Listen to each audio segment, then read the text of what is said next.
Bismillahirrahmanirrahim. Sabadana kamari ki musonib tutug rampung beres roes purugat paragat ungas anggeus nguningakeun istimdadna ilmu nahu anu mana panyokotanana ilmu nahu teh min kalamil arobil fusoha tina bahasa Arab anu pasehat.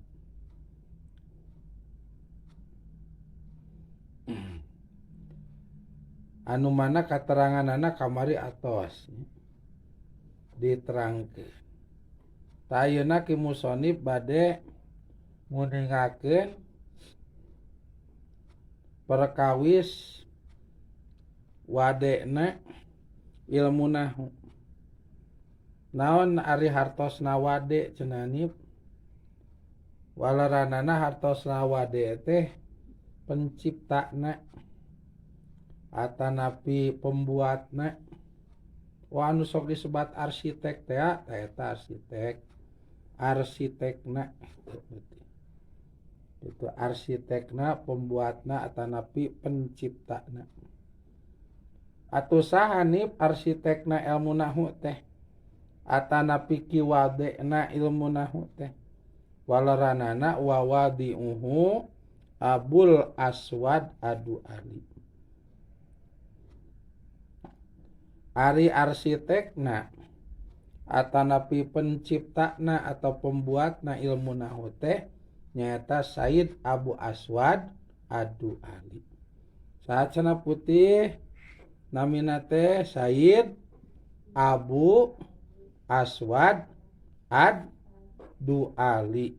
Sayyid Abu Aswad Ad-Du'ali. Ad-Du'ali.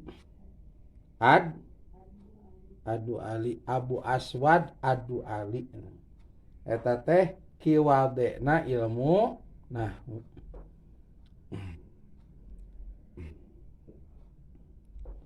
Anu mana Sayyid Abu Aswad Ad-Du'ali ngadamel ilmu nahu teh atas perintah Amirul Mukminin Sayyidina Ali karamallahu wajhah. Nyata mantuna Kangjeng Nabi anu nikah ka Sayyidah Fatimah Az-Zahra.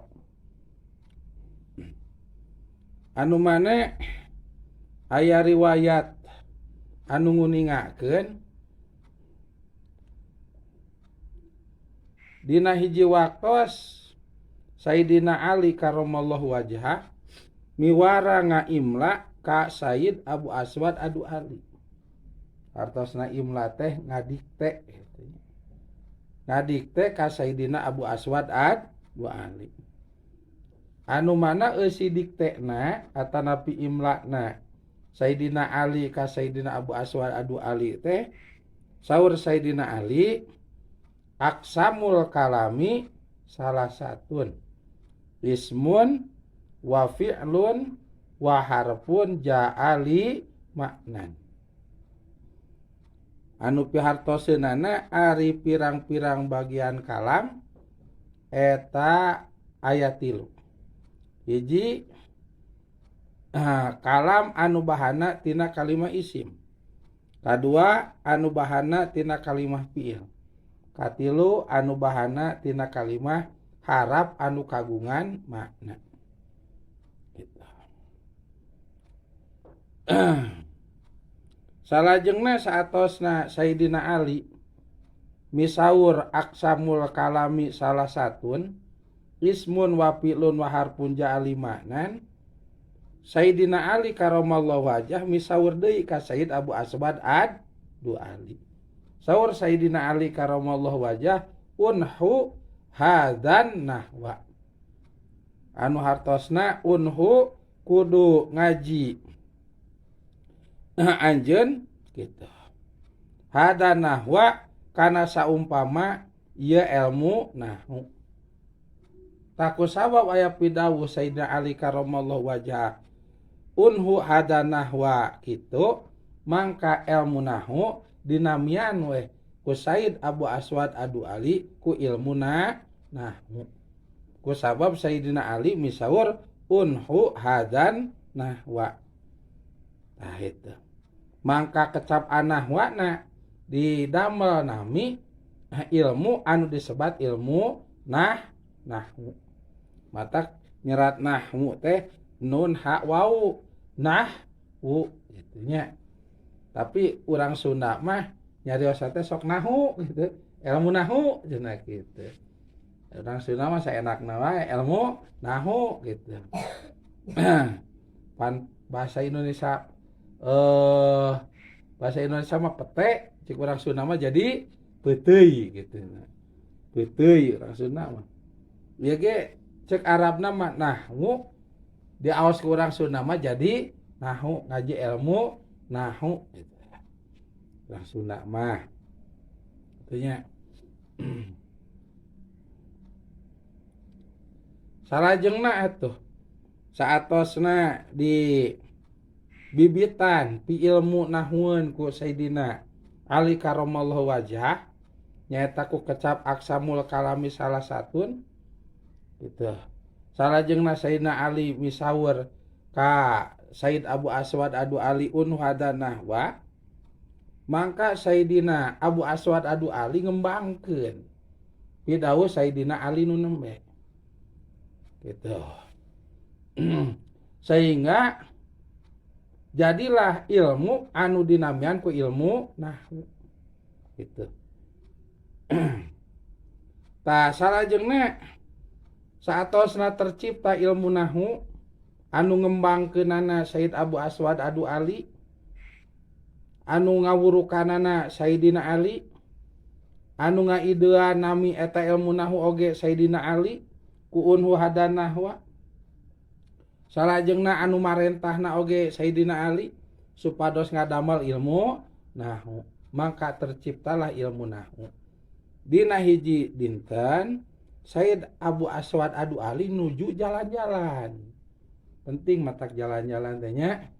Gak penting ya putihnya. Weuy cenah.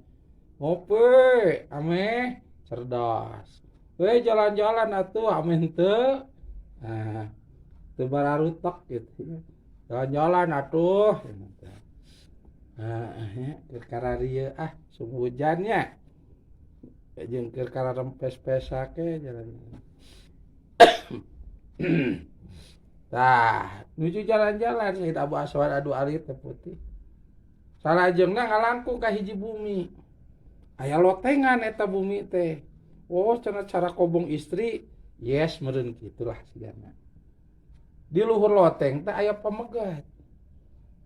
Salajengna eta pamegat teh ngaos ayat tina sapalina ayat Al-Qur'an. Ceuk eta pamegat ngaos Qur'an teh kieu. Innallaha bari'um minal musyrikina wa rasulihi. Innallaha bari'um minal musyrikina wa rasulihi. Kakuping tah ku Said Abu Aswad Adu Ali. Pencipta ilmu nahwu, masyaallah. Atuh begitu nguping awasan eta pamegat ngawaskeun ayat innallaha bari'um minal musyrikina wa rasulihi aya anu teu enakeun kana cepilna Sayyidina Abu Aswad Adu Ali. Komo eta mah Al-Qur'an. Palebah mana nu teu raoskeunana? Nyata palebah ngaos wa rasulihi. Itu teu enakeun wa rasulihi. Anu mane masalahne lam anu aya dina lafaz wa rasulihi di barisan JR. Itu wa rasulihi barisan JR.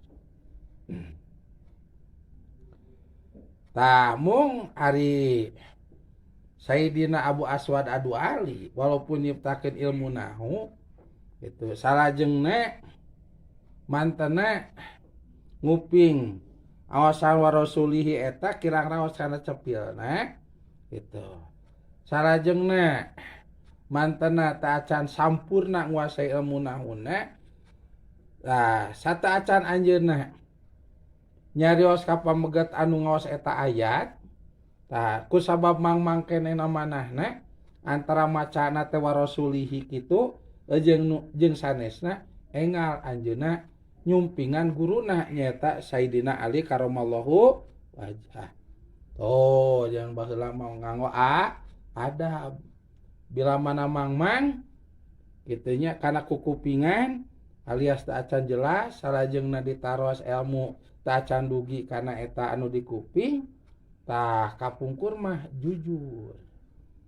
Nya jujur teu wantun nyalahkeun. Gitu. Bahkan sapertos teu nguping wae. Mangka engal angkat Sayyidina Abu Aswad Adu Ali ka Sayyidina Ali toh. Ka guru tuh kapungkur mah engal ka guru. Lamun aya anu henteu apal teh. Nyata turut ka pido Allah fasalu ahla dzikri in kuntum la ta'lamun. Kudu naroseun aranjeun kabeh ka ahli ibadah ka Gusti. Lamun bab fikih naroseun ka ahli fikih. Tuh ka cikole jiguna nya. Lamun ilmu nahwu naroseun bab nahwu ka gaso gitu. Nya jeung sajabah-sajabana. Lamun ilmu percintaan ka Mang Rohidin gitu. Itu narasina. Ilmu karama ka Mang Atep gitu. Ilmu kueh ka Neng Salma gitu nya. Masya, ilmu nektar ka Nur gitu. Masya Allah. Ilmu asup ka kolong hayam ka Silvi gitu. Kararumpit ini mah nya. In kuntum la ta'lamun. Lamun aranjeun kabeh henteu uninga teu aruning teu uning taros sekali. Tah Sayyid Abu Aswadu Ali ge enga nyumpingan Sayyidina Ali karamallahu wajhah. Riha naroseun ngaos warasulihi. Sasumpingna ka Sayyidina Ali nya Sayyid Abu Aswadu Ali teh sasangem ka Sayyidina Ali. Kitu nya anu mane saur Sayyid Abu Aswadu Ali teh kitu nya reusi abdi cenah jalan-jalan ngalangkung ka hiji bumi nu aya lotengan di luhur loteng aya pamegat salajengna ngaoskeun ayat innallaha bari'um minal musyrikina wa rasulihi. Tah anu janten kirang raosana cepil abdi teh ngaos wa rasulihi. Apakah lamna teh nya dijeerkeun atawa napi teu kengeng gitu. Saur Sayyid Abu Aswad Adu Ali. Oh diwala ku Sayyidina Ali karamallahu wajah kedah nama wa rasulahu saur Sayyidina Ali. Janten ngaos teh innallaha bari'um minal musyrikina wa rasulahu. Jadi lamna teh di pasian baris jabar. Diartosan ku Sayyidina Ali teh. Pangna kedah dibere baris jabar saur Sayyidina Ali maknana kieu innallaha saestuna Gusti Allah eta bariun anu lulubaran alias dengangken alias tidak mengakui gitu nya. Nah ti saha minal musyrikina ti jama anu musyrik kabeh. Baik musyrik hatena, musyrik ucapanana, musyrik pagawean. Nah naon musyrik teh nyakutukeun ka Gusti Allah. Aya di pangeran salianti Gusti Allah, bisa manusia, bisa jin, bisa setan, bisa kayu, bisa batu, jeung anu sanesna. Mulai jabatan, mulai kursi, mulai artos, mulai salaki, mulai pamajikan, jeung sajabah-sajabana. Salianti Allah dianggap Gusti Allah. Dianggap pangeran eta disebut musyrik. Tah ceuk Allah kami mah lulubaran ti jama anu musyrik. Teu ngakulah ka jama anu musyrik. Kusabab ceuk Allah aing mah teu hayang disakutukeun ku jelema. Hayang kami mah geus pangeran mah hiji nyaeta kami ceuk Allah nyaeta Gusti Allah. Anapun manehna nyakutukeun kami maka kami teu ngakui ka eta jelema. Lulubaran teh eta jelema. Masya Allah. Tuh maka tina ieu aya teh barudak torojo ilmu tauhid. Gitu. Aku idul iman teh tah. Sok setel. Aprok katanya oleh-oleh ti Cikole. Pesene deuk ini teh bisi eudeup. Deuk ajar rajab gitu teh. So, anu aku itu ya putih bareng.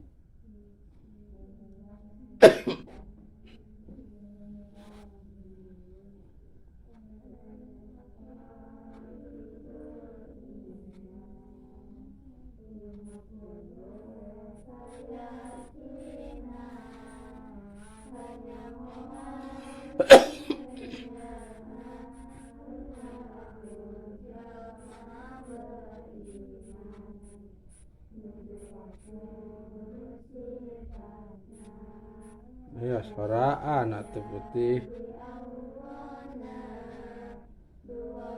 Orang Bandung.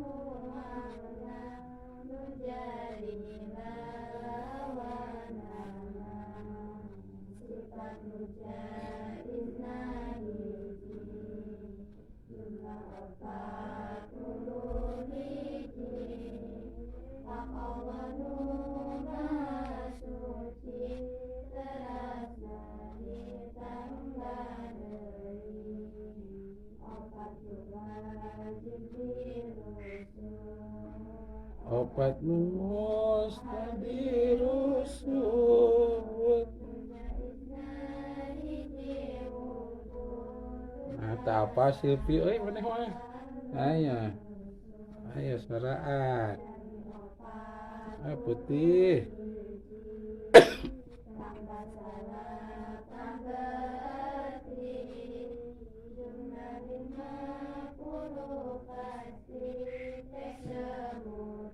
Hiji.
butuh tanah tempat yang butuh panuayatan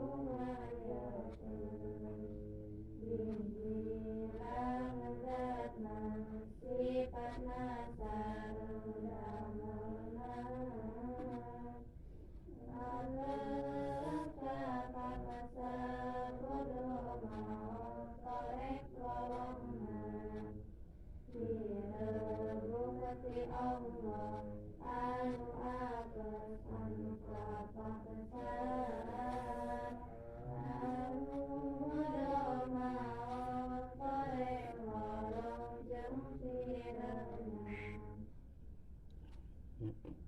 Udah ditalar rame di masjid putih bari ngantosan berjamaahnya dan sigana rawat sareng-sareng.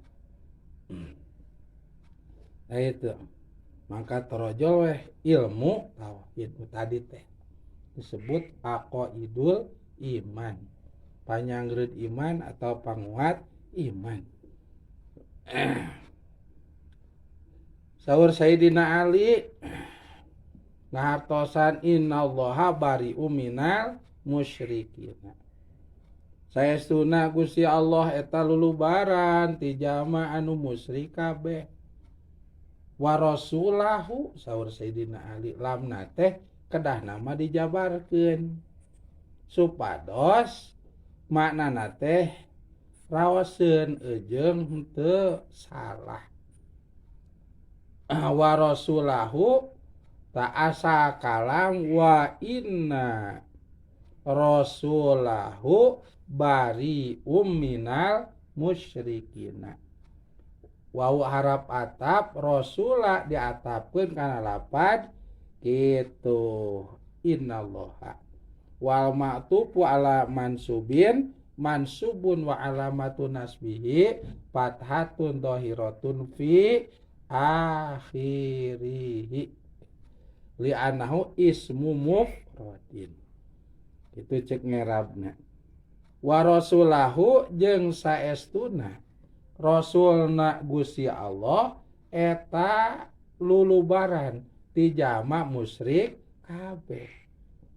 Tu janten kahartos ku urang anu teu ngakui ka jalma musyrik teh lain wungkul Gusti Allah. Tapi rasul-rasulna Gusti Allah ge sami tidak mengakui ka jalma-jalma musyrik. Naon sababna? Ku sabab Allah ngangkat nabi jeung Allah ngangkat rasul sadayana ge nyembah nama ka Gusti Allah. Sadayana nyana agama tauhid. Kitu nya eta agama ti Gusti Allah itu. Nyata anu pangeranana hiji Gusti Allah. Dikawit Nabi Adam pangerana Nabi Adam nyata Gusti Allah. Nabi Sis pangerana Gusti Allah. Nabi Idris pangerana Gusti Allah. Nabi Isa pangerana Gusti Allah. Nabi Zakaria pangerana Gusti Allah jeung saterasna. Gitu. Itu dikawit Nabi Adam nu diangkat nabi jeung rasul ku Gusti Allah. Tug dugikeun ka Kangjeng Nabi Muhammad sallallahu alaihi wasallam pangeranna teh Gusti Allah. Takusa pangeranna Gusti Allah mangka para rasul oge. Lamun aya jama-jama anu nyakutukeun Gusti Allah mangka para rasul teh lulubaran ti eta jelema. Gitu. Teuing cek rasul teh. Teuing gitu. Nah, teuing cek rasul teh. Lulubaran ti eta jelema. Tidak mengakui ka eta jelema. Cek bahasa urang mah tengah heueuhkeun gitu. Gitu. Karena pengakuan jelema-jelema aya di pangeran salanti Gusti Allah. Itu tidak mengakui. Da teuing mata kelulubaran itu rasul. Eta jama musik teuing cek rasul. Tajanten ngaos teh warasulahu lamna kedah dipaparinan baris jabar saeus saidina ali supados kahartos maknana. Innallaha bari'um minal musyrikina wa rasulahu. Saestuna Gusti Allah lulubaran ti jalma musyrik kabeh jeung saestuna Rasulna Gusti Allah eta lulubaran ti jalma musyrik kabeh. Jadi anu lulubaran ti jalma musyrik teh nya Allah nya Rasulna Gusti Allah. Itu saur Sayyidina Ali ka Sayyidina Abu Aswad du Ali pangna lamna kedah di pasian baris jabat. Itu. Nah, saur Sayyidina Ali lamna di pasian baris JR mah seperti jama anu ngaos eta ayat di luhur loteng teh kena manana bakal salah.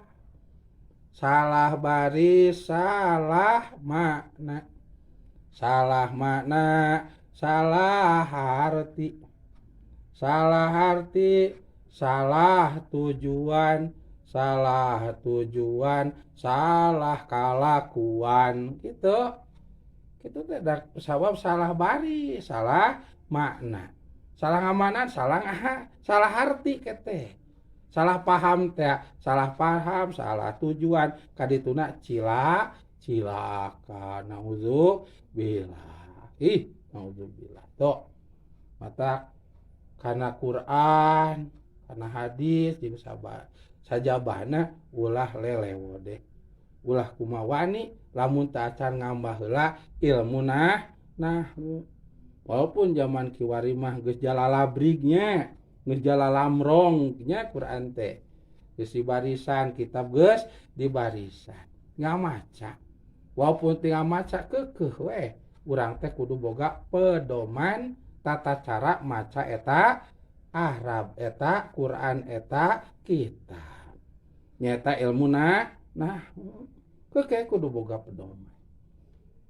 Itu supados ku pedoman eta teh salamet. Salamet nu macana, salamet nu ngupingna, salamet anu ngamalkeun. Nah itunya. Kumaha lamun dijeerkeun? Manana? Itu cek si putih teh lamun dijeerkeun kumaha?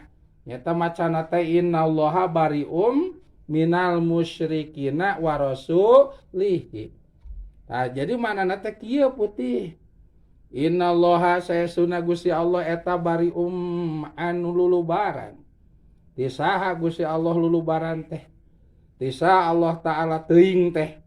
Tisa Allah Ta'ala tidak mengakui teh. Oh minal musyrikina ti jalma musyrik kabeh cek Gusti teuing Masia we.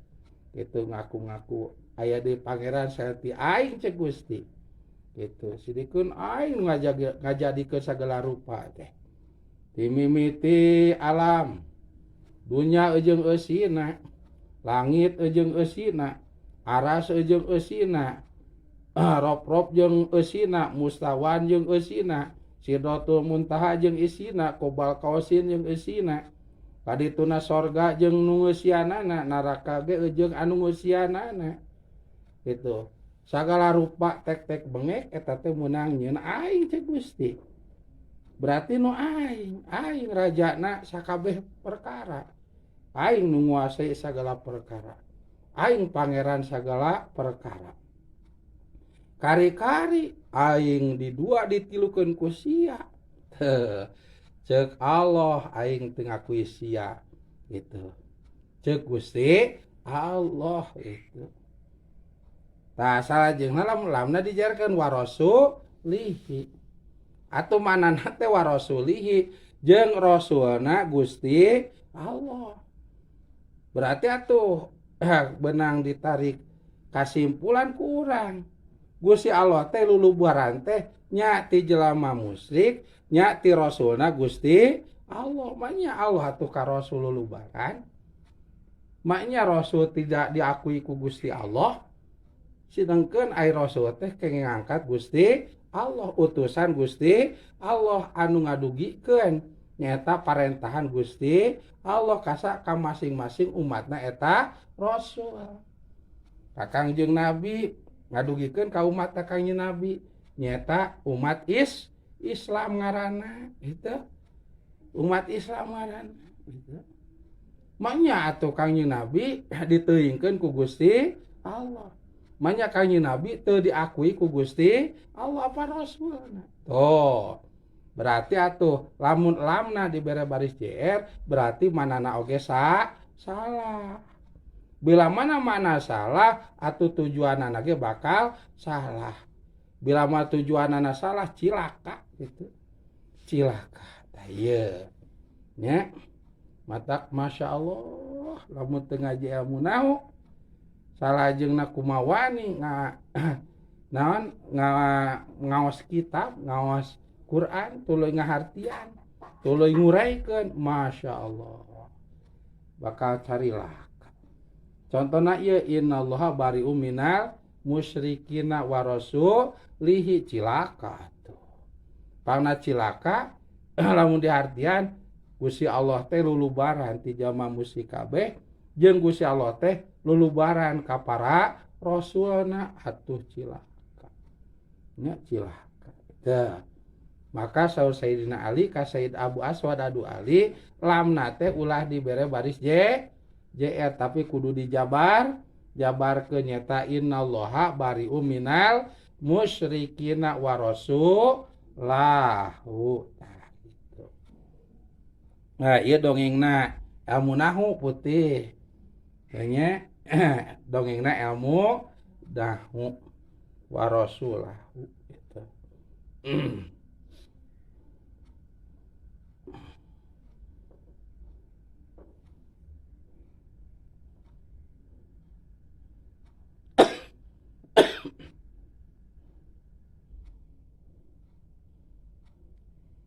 Tah satos ku Sayyidina Ali karamallahu wajhah dipaparinan pencerahan perihal lamna anu aya dapat warasu lahu gitu kudu dijabarkeun ulah dijerkeun ulah warasulihi tamaka Sayyidina Abu Aswad Adu Ali teh namih deui perihal pengetahuan ilmu nahwu nya dikembangkeun deui gitu dikembangkeun deui ku Sayyid Abu Aswad Adu Ali teh atas perintah Sayyidina Ali jeung bimbingan Sayyidina Ali karamallahu wajhah. Taku sabab anu ngembangkeun ilmu nahwu teh Sayyid Abu Aswad Adu Ali nya sohor lah.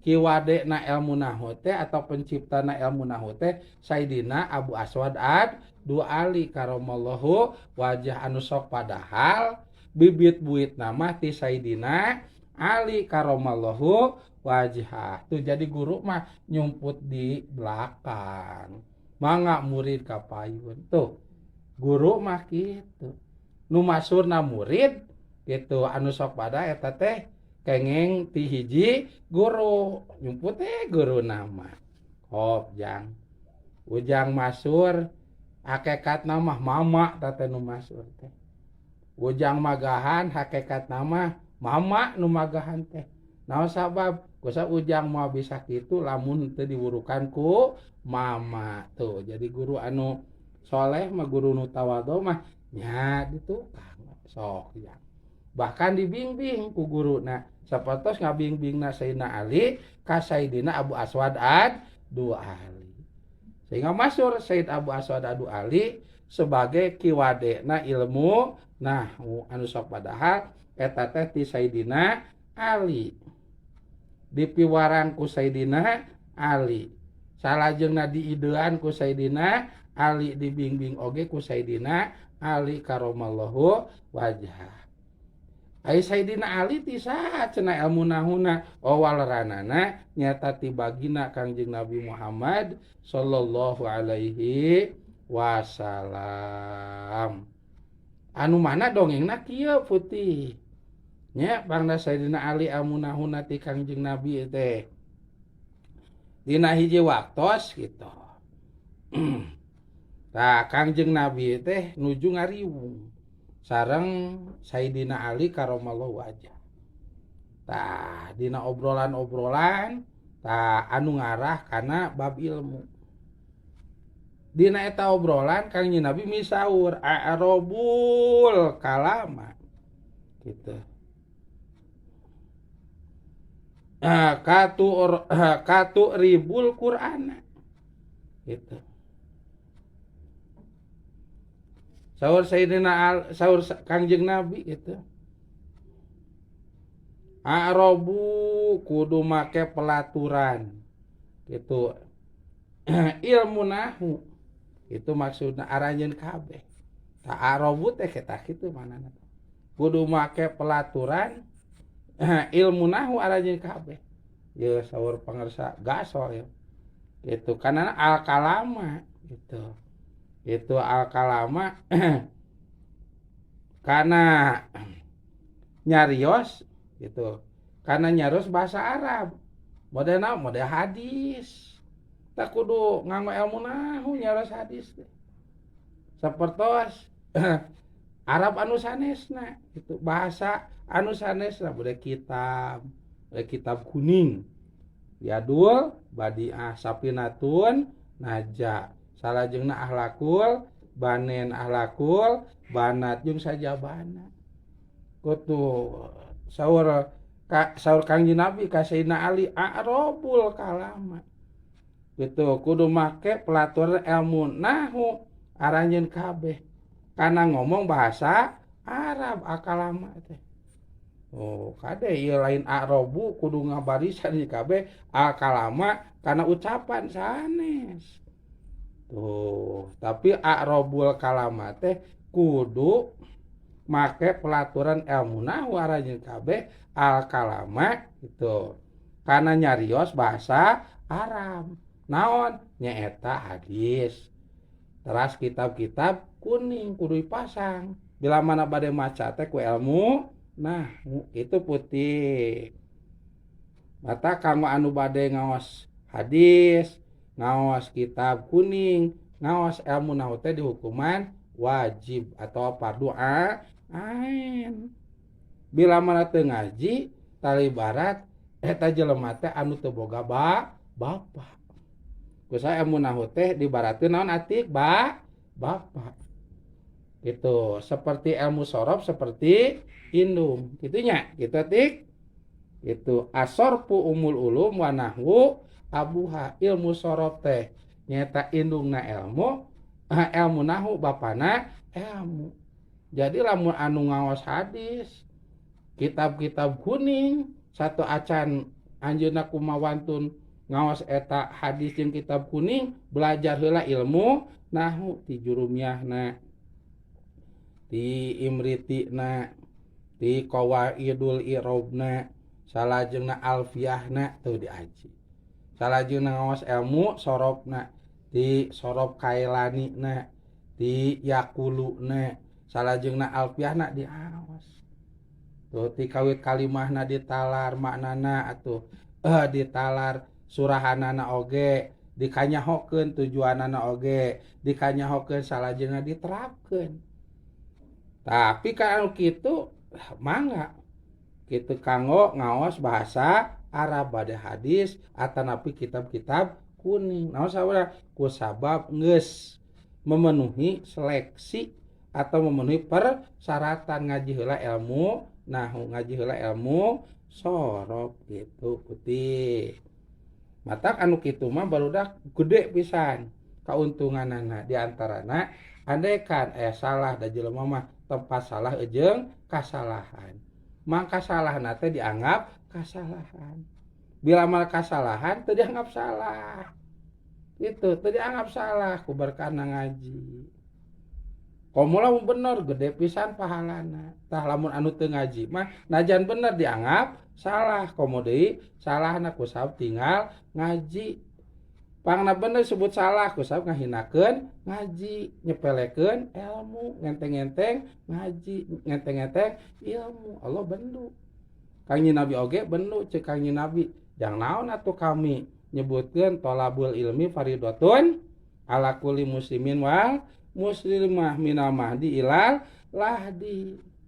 Lamun teu ngaji mah yo maca itu silpi ti kolong teh kaluar yo maca. Masya Allah. Tuh, bendu Allah ge bendu Kangjeng Nabi. Tah ku sabendu kitu benerna oge disebut salah komo deui salahna. Atuh benerna disebut salah komo deui salahna berarti anu ngararajina oge. anu ngamalkeunana ge di sadayana disebut salah. Komo salahna ku sabab guruna henteu ngaji ilmu nahwu, teu ngaji ilmu sorof. Tuh. Adanya zaman ayeuna mah seueur cek bahasa kolot teh jurig nyiri-wuri setan mindah rupa ulah ningali Mang Rohidin putih kade. Itu nyata ari jadi ajenganna hayang, jadi ustadna hayang, jadi kiaina hayang, jadi ustadahna hayang, ai ceramahna hayang, pidatona hayang, maca Quran, maca hadis jeung kitabna hayang, ari ngajina henteu. Seueur nya kita namanya. Seueur isegna HP ge disararetel. Anu teu ngararaji teh. Ku anu ngaji belegug jeung amang mah. Sidikeun eta teh teu ngaji, disetel kuno ngaji, tuh diturutan, ditampilkeun dina status. Masya Allah, sidikeun jelema nu teu ngaji. Dijieun status kuno ngaji belegug teh mah. Itu belegug teh. Eta cirina ilmuna teu acan manfaat, cirina teu acan gaduh prinsip dina kahirupanana. Loba panena mah. Bahkan dijieun pedoman babasa-babasa jelema anu teu ngaji teh da kusawab keur rame, keur booming, keur naik daun, bermasur keur sohor. Padahal eta teh anu nyieun status teh jelema anu ngaji. Nampilkeun jelema anu teu ngaji belegug da kitu. HP-na teu barokah. Matak teu kapulsaan HP-na teh nya. Satuina teu kakuataan, garing we. SB leh teh naudzubillah. Ade ulah sembarangan. Gitu keteh da urangna ngaji putih. Ada atik. Nampilkeun anu teu ngaji. Urang gaduh temen, batakna HP aya pertemanan, Rohidin sang putih. Putih jeung Mang Ahmad. Tuh dan lain sebagainya, Dedila jeung grupan tukang karama unggul. Terus Silpi jeung Ucing di kolong unggul. Nur jeung grupan tukang traktor. Urang Bandung jeung grupan tukang kue hungkul kitu bari lila. Tarang ngirim enang geus lila ye. Aduh. Nah. Cenah teu mangaos urang Bandung mah jahro gitu. Panan cenah da kudu ngaos ditampilkeun diturutan mun teu ngaos mah. Masyaallah. Mata kurang teh beureun nyebar-nyebarkeun hal-hal anu sakuduna ulah disebarkeun. Ieu kade. Itu tak pilihan untuk nampilkeun. Itu mata anu teu ngaji teuing ngabahas ilmu agama mulai ceramah. Sok manehna ge eraeun mata sok ngomong kieu. Lamun awi ceramah cenah teu baleg, teu kaharti, da kusawi mah teu ngaji. Tok salahkeun abdi, salahkeun panitia cenah kitu. Nah jeung ulem abdi gitu. Tah sanu bodoh sanes abdi panitia. Tuluy can nuluy bodoh mah anu ngadengekeun abdi mustame. Nah, eta cek manehna keneh bang gitu. Gitu. Mantap. Jelema acara-acara ceramahan ngulem nu teu sidik nu teu ngaji. Hayang naon. Rata-rata pan nu teu ngaji nu nyohor teh nya berarti eta mah hayang papanggih jeung jelemana lain hayang ilmuna da teu ngaji teh. Lain hayang barokahna da jauh jeung ngaji teh aya barokah. Itu mata kitu ngajina ge balik ngaji. Nanaonan berkahna. Ngomean akhlak, ngomean sapopoe teu ngaberkahan kana sagala. Zaman ayeuna keur boomingna teh nya sabab loba anu bararisa ngomong teh loba. Aturan aya media sosial, aya elektronik, aya buku, aya percetakan, wah jeung aya COD, aya online, tek-tek bengek tinggal daekna. Tinggal daek. Masya Allah. Ta urang mah kade kedah gaduh pegangan. Perihal ngaos hadis, ngaos kitab-kitab kuning, ulah kumawantun maca eta hadis, eta kitab kuning, salagi urang teu ngaji heula ilmu nahwu jeung ilmu sorof. Tah ayeuna da urang keur ngaji. Sami ngaji ilmu nahwu jeung ilmu sorof teh diterapkeun kana maca kitab kuning, kana maca hadis. Itunya taberkahna ngaji teh kitu barudak. Salahna dianggap kasalahan. Matak ngaji ge ceuk Gusti ieu teh mungeun salah dina maca hadis jeung kitab kuning teh. Kusau kitu ngaji, kitabna ge ditalalar, artina oge dibaraca. Surahanana ge didengekeun ti guru-guruna. Sieun salah. Kari-kari kumanehna teh diterapkeun, efek teh salah. Gitu. Da teu niat salahna ge. Kusabab ngaji teh cek Gusti dicatetkeunana ka malaikat ulah salah sia tapi kasalahan. Bilang kasalahan aya dina hampurana Gusti. Muridna ge kitu, da kusa guruna teh kitu pada masalah. Gitu kitu da ti guruna. Muridna ge sami dianggap kasalahan aya dina pangapuran Gusti Allah tuh ari ngaji ka guru anu guruna ngaji, satueuna gaduh guruna, satueuna ngaji ilmu nahwu jeung ilmu sorop mah berkah teh ngaranna. Ade putihnya. Tuh salahna teh kasalahan. Kusabab ngaji teh. Tanu teu ngaji mah benerna ge salah. Naon saha dah hayang salah manehna mah. Itu kunaon ku tinggal ngaji teh ya ngeunah atuh. Teu ripuh teu nanaon. Ya kitu we kitu. Cek bahasa ayeuna mah henteu melak, henteu ngurus. Jo manen gitu. Nu manehna lain gitu. Dibikeun teu jo manen kaera gitu. Matak teh sok areraeun bila mana ngomongna teh. Ngan kitu tungtungeunna teh. Nya anu belegug macan anu ngadengekeunana we cenah kitu. Tah manehna nya teh anu kaera gitu kana bul kulit beungeut jadikeun teh ngaji. Sawa aya duitan daek we gitu. Masya Allah, kade tah putihnya, tah itu baru dah. Tah saur Kangjeng Nabi kasina Ali, a'robul kalama ka tu'robul Qur'ana. Kudu make pelaturan ilmu nahwu aranjeun kabeh kana ngomong bahasa Arab nyata hadis jeung kitab-kitab kuning kadina. Gitu. Saturnya saur Kangjeng Nabi katu ribul Qur'an. Itu katu ribul Qur'an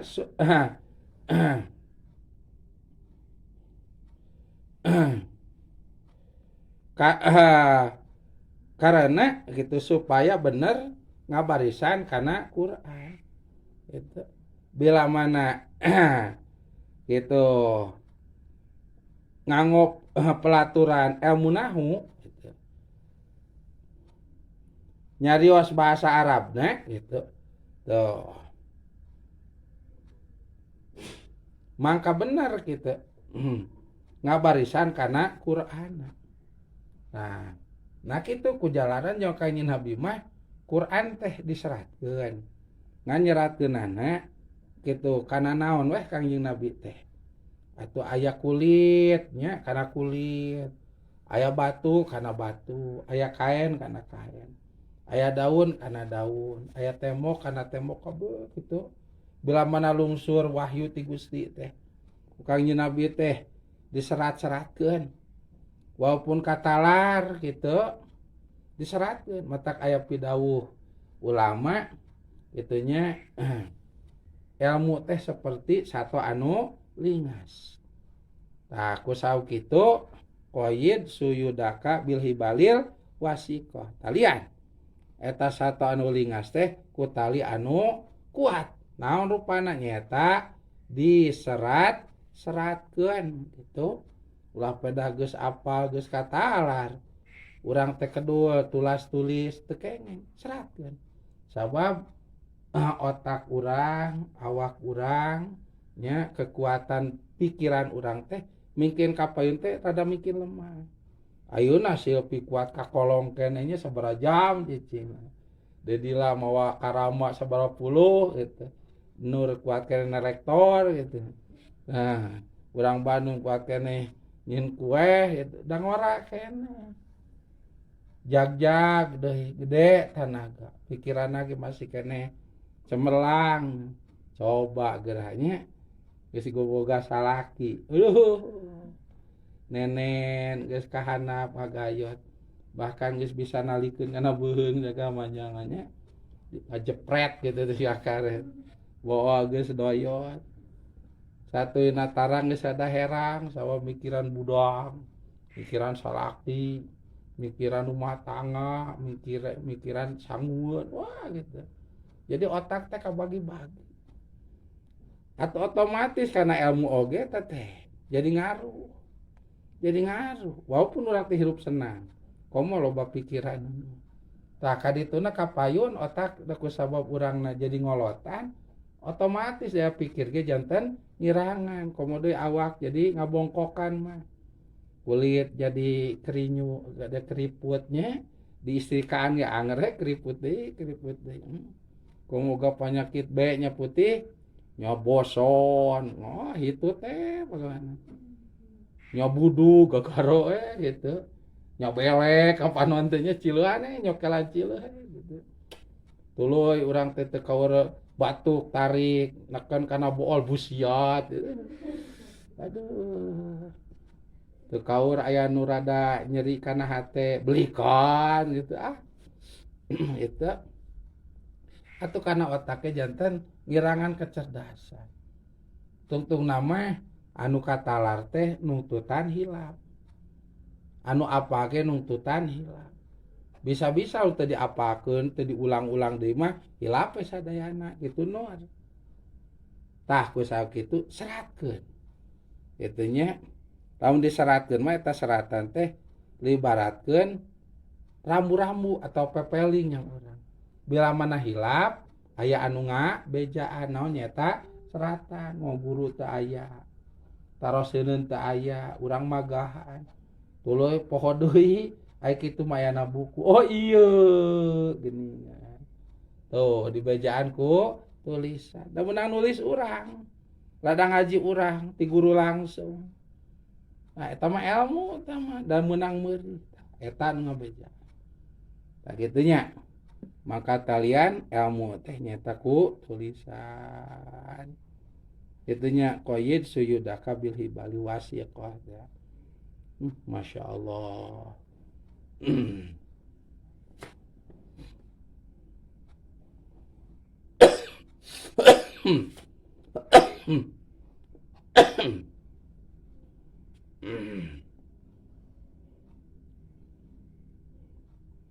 al ilmu sayyidun wal kitabatu qayyiduh qayyid suyudaka bil hibalil wasiqah intinya nah itu jadi atuh kasimpulanana guruna gitu Said Abu Aswad Adu Ali anu nyohorkeun ilmu nahwu teh kapenak aya ku urang nyata Sayyidina Ali. Sayyidina Ali guruna Kangjeng Nabi. Dongengna nu tadi teh. Gitu dongengna nu tadi teh.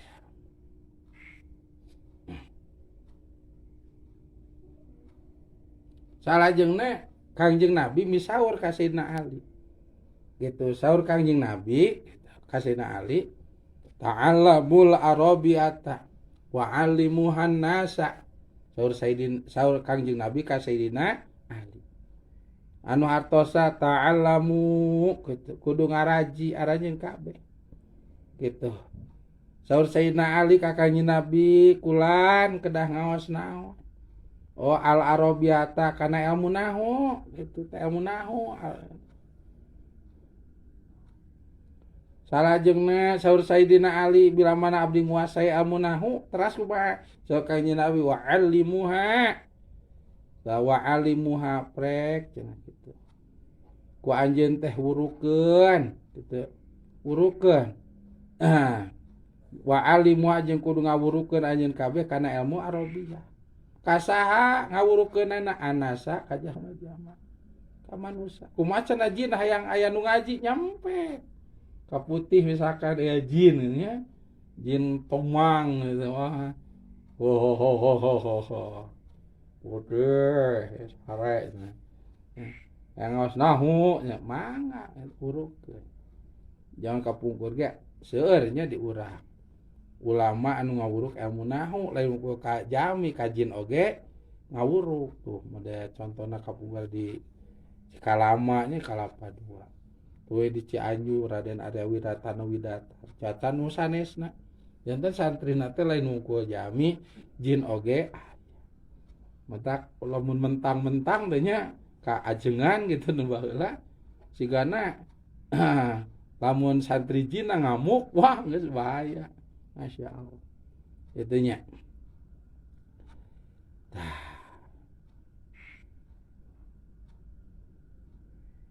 Itunya saat sakanya Nabi misawur kitu ku Sayyidina Ali dikembangkeun mung Sayyidina Ali hoyong ngagaduhan itu jami anu khusus kau ngembangkeunana eta ilmu nahwu nyaman tenang ngawurukeun ka hiji sahabat anu namina Sayyid Abu Aswad adu Ali kang ngembangkeun eta ilmu nahwu itunya taya dongengna kiwadena atanapi penciptana ilmu nahwu teh salajengna kumaha ari hukum sarana ngaji kana ilmu nahwu ke kapayun wallah